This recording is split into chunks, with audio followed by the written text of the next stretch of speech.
Canine dog growled once in class. What he exposed changed everything. The school year at Oakmere Elementary had just started to feel normal again. The fourth graders in room 12 had settled into their routines. Math before recess, reading time after lunch, and every Friday, a drawing contest with silly prizes. Ms. Myra Solis, their teacher, had a bright smile, a warm laugh, and a rule everyone liked. In here, we listen to each other, even when it's quiet. That quiet changed the morning Echo arrived. Echo was not a regular dog. He was a retired canine. Once part of the police force, he had sniffed out bombs, tracked missing people, and even chased down bad guys, but after getting hurt during a search mission, Echo had been pulled from duty. His body still worked fine, but he wasn't supposed to run as hard anymore. So now, he had a new job. Emotional support dog for the school district. Officer Halliday, a tall man with kind eyes and a badge on his chest, walked into room 12 with Echo at his side. Echo's coat was a mix of smoky gray and deep brown, and his eyes, big, dark, and serious, seemed to scan the whole room. "Class," Miss Solis said, smiling, "this is Echo. He's going to visit us every week." The kids gasped with excitement. "Can we pet him? Does he do tricks? Is he allowed on the beanbag chairs?" Officer Halliday laughed. "You can pet him gently. He doesn't do tricks, but he's a very smart dog. And yes, he likes beanbags." Echo didn't bark or rush. He simply walked around the classroom, slowly passing each desk. Some kids held out their hands. Some whispered his name. But Echo didn't stop, not until he reached the far corner of the room. There, by the window, sat Caleb Monroe. Caleb was 10. He was small for his age and didn't talk much. He wore sweaters too big for him and sat with his head slightly lowered, like he didn't want to take up space. No one really knew him. He had transferred in from another school 2 months ago, but he never joined games at recess or shared during class talks. Echo stopped right in front of Caleb's desk. The whole room went quiet. Echo stared at Caleb for a long second, then slowly walked over and lay down right beside him. He placed his head gently on the floor, inches from Caleb's shoes, and didn't move. Miss Solis raised an eyebrow. "Looks like Echo picked his buddy." The class giggled. Caleb didn't. But then, something happened. Caleb's hands, which had been clenched in his lap, slid down to Echo's back. He ran his fingers softly through the dog's fur. And then, for the first time since he'd arrived at Oakmere, Caleb let out a quiet breath, like he had been holding it in for weeks from that day forward. Echo never left Caleb's side. During reading time, Echo rested his chin on Caleb's lap. During tests, he lay under the desk like a furry shield. Even at recess, when Caleb stayed inside to avoid the noisy playground, Echo stayed too. Miss Solis started to notice changes. Caleb smiled one morning, just a little, but it was real. He raised his hand during science. His answer was wrong, but the effort was brave. And once, he let another student borrow his purple marker without a second thought. Echo noticed everything. He watched like a guardian, not barking, not begging for attention. Just there, then, on a quiet Thursday, the door opened again and walked Mr. Rourke, the school's volunteer art aide. He was in his 50s, with silver hair, glasses, and a friendly voice. He wore a red polo with the school logo and carried a bag full of sketchbooks, just dropping off art supplies. He said cheerfully, but Echo didn't wag his tail. He stood up. He stepped in front of Caleb, and he growled, not loud, not wild, just low, deep, and steady. A sound that made your skin go tight. Mr. Rourke froze. He laughed nervously. "Guess someone doesn't like my cologne." Miss Solis moved quickly, placing a hand on Echo's collar. "Easy, boy. Should I come back later?" Mr. Rourke asked, stepping back toward the door. Echo didn't growl again. He just stood still, watching Mr. Rourke like a statue. After he left, the class stayed quiet for a long time. That night, Miss Solis sat in her apartment, staring at her classroom notes. She had been teaching for over 10 years. She had seen all kinds of student behaviors. But Echo's reaction? That wasn't random. That was instinct. She opened Caleb's school file. It was thin, no warnings, no parent notes, no medical alerts, just a quiet boy with a late transfer and a history no one really knew, and a dog who had just drawn a line. In the sand, Miss Solis poured a cup of tea and stared out the window. Something wasn't right, and she was going to find out what Echo already knew. The next few days in room 12 felt different. The class was still learning math and reading as usual, but something had shifted, like a soft tension floating in the air. Ms. Solis watched closely. She noticed how Echo never let Caleb out of his sight. When Caleb got up to sharpen his pencil, Echo followed. When Caleb used the restroom, Echo waited. By the door, other kids noticed too. Is he like Caleb's personal bodyguard now? One student whispered, but no one joked. Not after what happened with Mr. Rourke. Even the students who used to tease Caleb a little stopped. Ms. Solis started giving the class short writing breaks called feelings time. She passed out notebooks and said, "You can write anything. A memory, a thought, a worry. This is your space." Most kids drew pizza or dragons, but Caleb, for the first time, wrote something. He didn't show anyone. But Ms. Solis saw his pencil moving quietly across the page. Then came Monday. A new student walked into room 12. Her name was Ivy Castellan. She wore a faded denim jacket with the hood up. Even though it was warm, her eyes stayed low. She didn't smile when Miss Solis introduced her. She just gave a little nod and walked to the empty seat by the window. Caleb's old spot. Ivy just moved here, Miss Solis said. Let's help her feel welcome. The kids offered quick waves or quiet highs, but Ivy didn't answer. She didn't eat much lunch. During recess, she stayed inside and sat alone at the art table, sketching something on scrap paper with a broken pencil. Echo watched her from across the room. Then, slowly, he stood up and walked over. He sat beside Ivy, calm, quiet, and still. Ivy didn't look at him at first, but after a minute, she reached out and touched his fur with her fingertips. No words were spoken, just a soft connection. Caleb saw it all from across the room. Something about the way Ivy flinched when the bell rang. The way she avoided everyone's eyes. It reminded him of himself. Not long ago, he was that quiet, that is invisible. At lunch, he surprised everyone by walking over to the art table. "Hey," he said gently. Ivy looked up, startled. "I was just going to say, Echo likes sitting with you. He did that with me too." When I didn't talk much, Ivy didn't reply. She just stared down at her paper, but Caleb didn't leave. "He's not like other dogs," he said. "He knows when someone needs him." Still no reply. But she didn't ask him to go away either. The next few days, Caleb kept sitting near Ivy during free time. He never asked questions or pushed her to talk.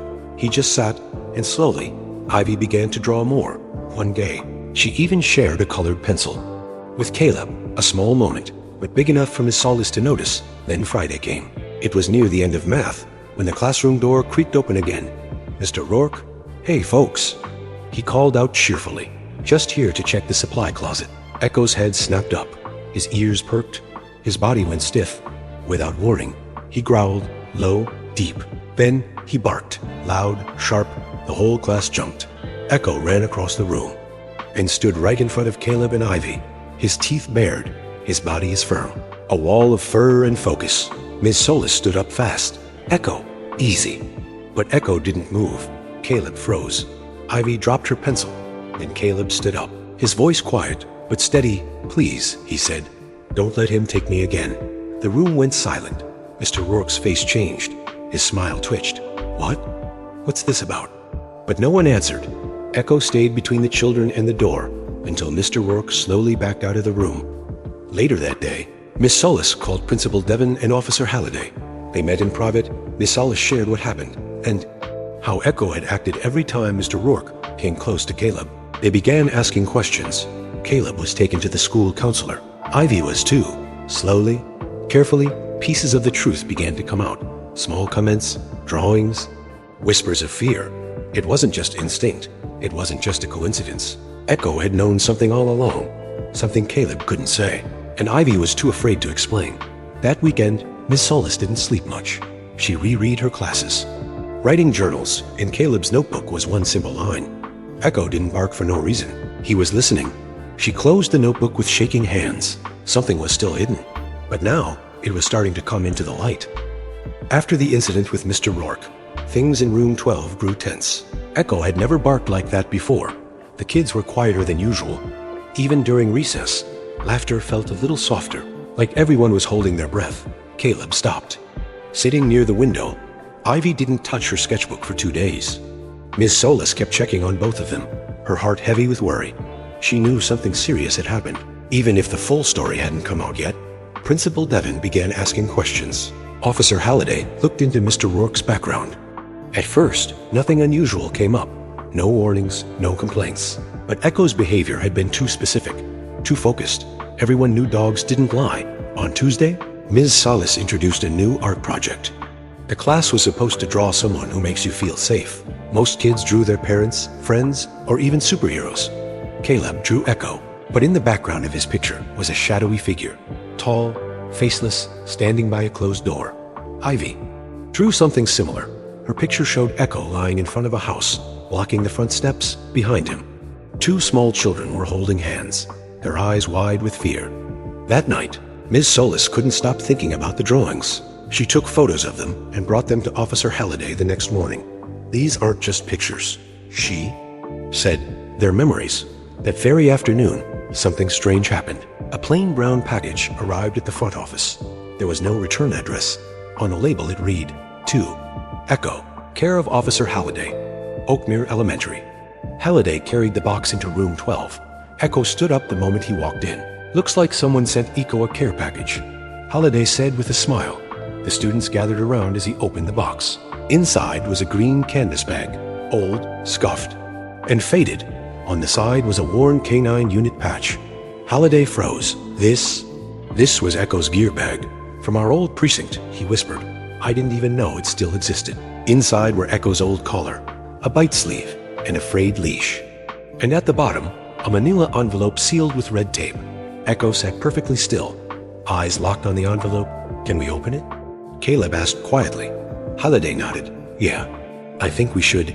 Inside was a Polaroid photo and a folded piece of paper. The photo showed a rundown greenhouse next to a junkyard. Faded roof, broken fence, weeds everywhere. In the corner, someone had scribbled a date, December 12th, 2022. The note was written in shaky handwriting. Echo kept circling this place. Wouldn't stop. We didn't have a warrant, so we had to leave. But I know something was wrong. He wouldn't give up. If someone ever checks again, start here. Halliday's hands began to shake. This handwriting, it's from a former officer, one who transferred right before Mr. Rourke arrived at our district. Ms. Solis leaned in. "Are you saying Echo tried to tell you something back then?" Halliday nodded slowly. "We thought he was just being stubborn, but maybe he was right all along." The next day, Halliday brought the photo and letter to the local police department. Within 48 hours, a search warrant was approved. They visited the greenhouse. What they found made the whole town go silent. Beneath the floorboards, hidden under a loose tile, were 3 small sets of clothing. One outfit matched the description from a missing child report filed 5 months ago. The others were still being investigated. The person listed as having last visited the greenhouse? Mr. Rourke. The school and the police acted fast. Rourke was removed from the volunteer list and arrested.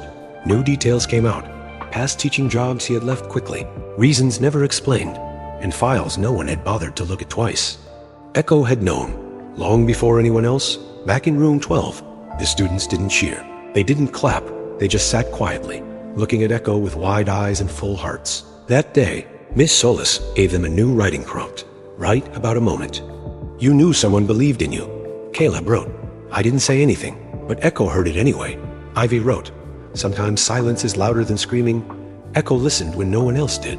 That afternoon, Caleb walked over to Ivy's desk and sat beside her. "I think Echo picked you too," he said. Ivy looked at the dog lying peacefully near their feet. "Maybe," she whispered. "Maybe he picks the kids who think no one ever will."